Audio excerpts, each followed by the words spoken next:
Rider ba kayo na kagaya ko at naghahanap kayo ng belt bag na quality yet budget friendly? Well, merong i-recommend sa inyo guys at ito ngayon na order natin dito sa TikTok na Runin Usagi belt bag. So actually guys, before pa itong belt bag na to, meron pa akong naunang belt bag.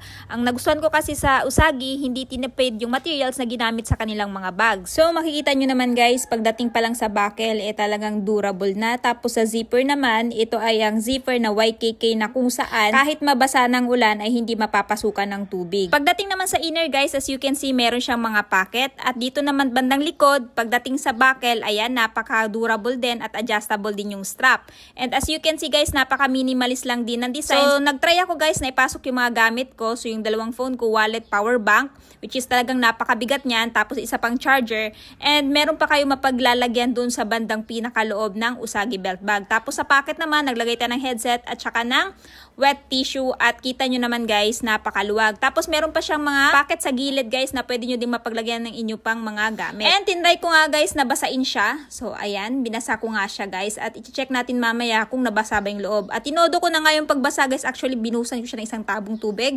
And ayan, kita nyo naman guys, hindi na pasukan ng tubig yung loob. Dahil nga, ang isa sa pinakamagandang feature nito ay water resistant siya. So gamit na gamit natin tong mga rider, lalong-lalo na kung wala tayong compartment. At pag naulan, makakaasa kang hindi mababasa yung gamit nyo. So kung interested kayo, check out na!